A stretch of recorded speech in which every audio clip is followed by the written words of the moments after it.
Terima kasih Anda masih bersama dengan kami. Bagi Anda yang baru saja bergabung, kami hadirkan kembali 3 berita utama hari ini. Cuaca buruk, harga sayuran di Kabupaten Subang merangkak naik. Rohimah, seorang asisten rumah tangga yang menjadi korban penganiayaan majikannya di kota Cimahi, akhirnya diperbolehkan pulang.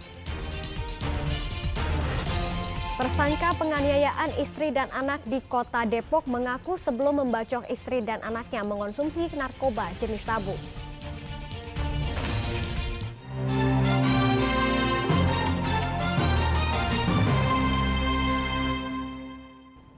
Setelah dinyatakan sehat, Rohimah, seorang asisten rumah tangga yang menjadi korban penganiayaan majikannya, akhirnya diperbolehkan pulang.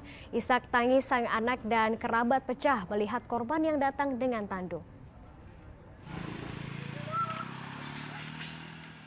Sejak pagi hari, tetangga serta anak korban sudah menunggu Rohimah, asisten rumah tangga yang menjadi korban penganiayaan majikannya, pulang ke rumah di Limbangan, Kabupaten Garut. Begitu korban datang dengan menggunakan ambulans, warga langsung mendekat, ingin melihat kondisi Rohimah secara langsung. Petugas kemudian membawa Rohimah ke rumahnya dengan menggunakan tandu. Karena mobil tidak bisa masuk, korban pun digotong menyusuri kebun dan sawah menuju rumahnya. Tiba di rumah, anak dan orang tua Rohimah langsung menangis. Ini hasil daripada observasi pemeriksaan dokter ahli bedah ya. Jadi ada lebamnya di sini itu karena masih ada gumpalan darah yang mungkin harus memerlukan istirahat. Dan kata dokter ketika istirahat di rumah pun nanti bisa dengan berobat jalan seperti itu. Namun dalam catatan selama saya di sana mendampingi selama dari malam Minggu sampai saat ini pulang itu ada 2 kali CT scan kepala gitu ya.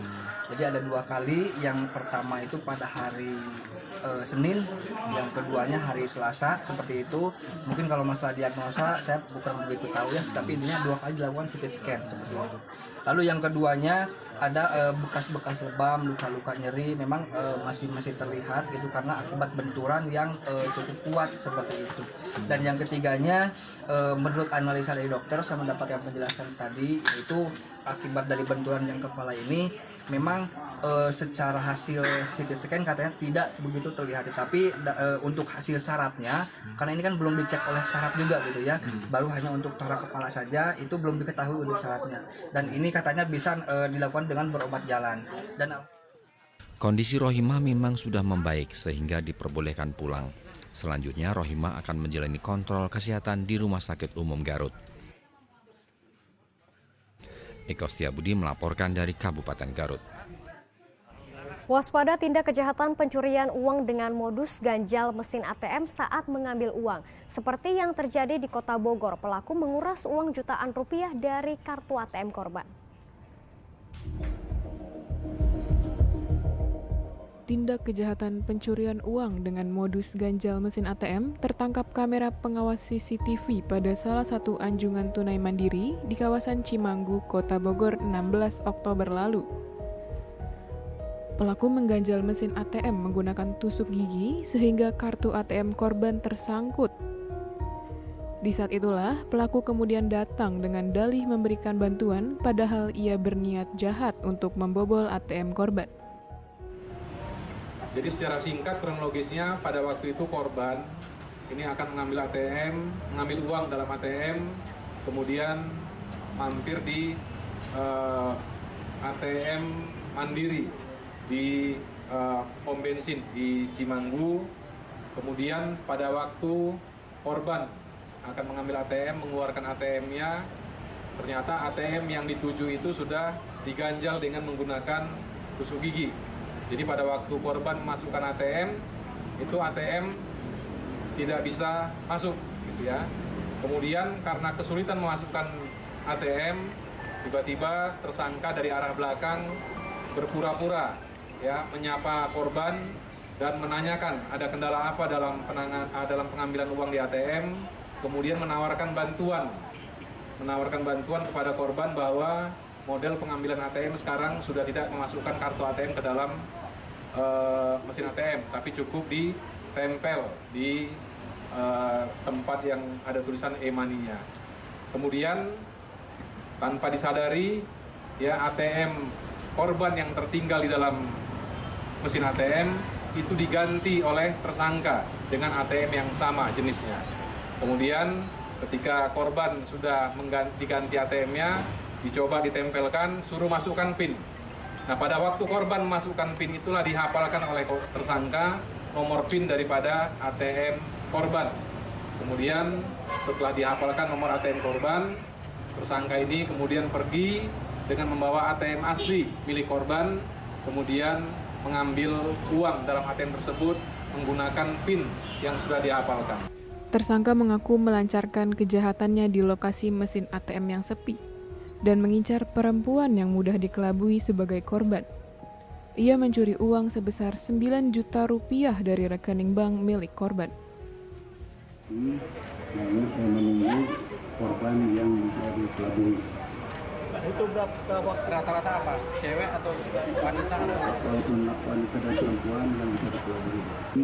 Nah, ini saya menunggu korban yang bisa dikelabui.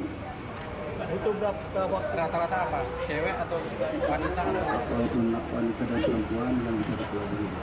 Dari tangan tersangka, petugas mengamankan sejumlah kartu ATM dari berbagai bank, tusuk gigi untuk mengganjal mesin ATM, hingga kamera CCTV sebagai barang bukti.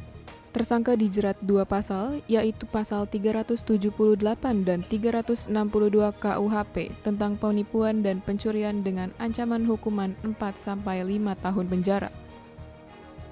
Iwan Kurniawan melaporkan dari Kota Bogor.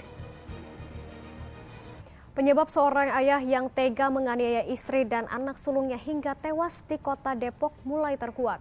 Tersangka mengaku ia kalap karena sang istri meminta cerai saat ia tiba di rumah dini hari dan malam sebelum kejadian sempat mengkonsumsi narkoba.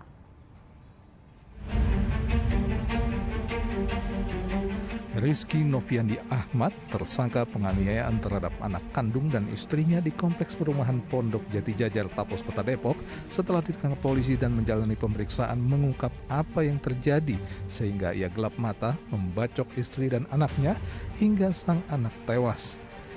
Hari Selasa, tersangka yang baru tiba di rumah pukul 2 dini hari disambut amarah sang istri yang menyatakan minta cerai dan akan meninggalkan rumah bersama kedua anaknya. Kalut karena cekcok, Rizky pun pergi ke masjid yang berada tak jauh dari rumahnya untuk salat subuh. Namun sepulang dari masjid, sang istri rupanya sudah siap dengan tas berisi baju dan menyatakan akan pergi saat itu juga. Saat itulah Rizky kalap lalu membacok sang istri, lalu anak perempuan sulungnya yang telah mengenakan baju sekolah. Jadi jam 2 itu saya pulang ke rumah, ngobrol sama istri, ngobrol belum tidur segala macem, saya daripada berantem saya keluar. Pas saya pulang lagi setelah salat subuh, itu barang-barang dia, baju-baju anak sudah dikemas semua. Oh, berarti istri lu mau pergi sama anak-anak?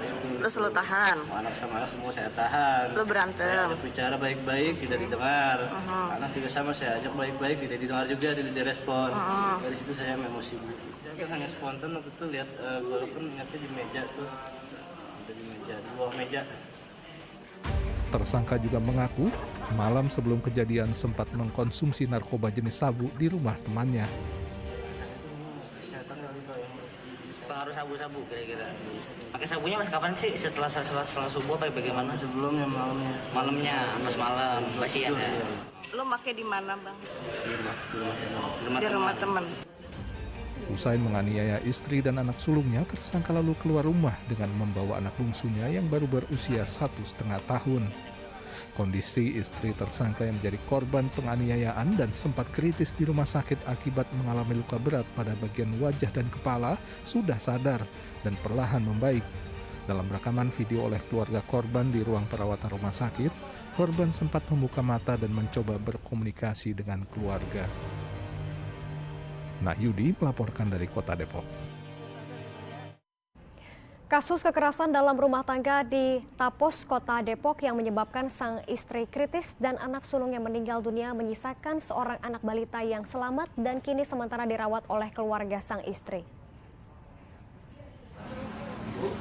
Metro Depok Rabu malam mengunjungi anak bungsu korban kasus kekerasan dalam rumah tangga yang terjadi di perumahan Pondok Jati Jajar, Tapos, Kota Depok Selasa lalu. Saat ini anak yang baru berusia 1,5 tahun sudah berada di tempat aman di bawah asuhan keluarganya. Polres Depok akan memberi pendampingan psikologis melalui unit perlindungan perempuan dan anak agar sang anak tidak mengalami trauma akibat tindak kekerasan dalam rumah tangga yang telah dilakukan ayahnya kepada ibu dan sang kakak yang tewas. Pendampingan akan diberikan hingga sang ibu yang saat ini masih terbaring di rumah sakit. Kita ke informasi lainnya, pengemudi ojol cekcok dengan 3 orang penagih hutang di Kota Bekasi. Seorang pengemudi ojek daring terlibat cekcok dengan 3 orang pria yang diduga penagih hutang di Pasar Keranji Baru, Kota Bekasi. Pengemudi ojol tidak ingin kunci motornya diambil sehingga tarik-menarik kunci motor dengan adu mulut pun terjadi di pinggir jalan. Cekcok ini pun menjadi tontonan warga yang melintas sehingga membuat jalan macet. Saat cekcok terjadi, seorang anggota polisi datang lalu membawa pengemudi dan penagih hutang ke Polsek Bekasi Kota untuk menyelesaikan perselisihan tersebut. Setelah habis mau kabur sama si DC itu, berapa langkah dia berhenti, agak adu cekcok juga karena rebutan kunci ya. Nah, nggak lama kemudian temannya si DC itu ada 2 motor datang kalau nggak salah ya, untuk memastikan nomor bawahnya itu, jadi nomor mesinnya itu dicek lagi sama temennya. Pasnya itu motor atau iya atau enggak, saya nggak paham tuh ya. Sempat juga ada beberapa satpam sebelah ngebantu, akhirnya ya ditangani sama Pak Polisi. Itu aja sih saya tahu kejadian. Setelah dibawa ke Polsek Bekasi Kota, perselisihan pengemudi ojol dengan 3 orang penagih hutang diselesaikan secara kekeluargaan karena adanya kesalahpahaman. Awang Darmawan melaporkan dari Kota Bekasi.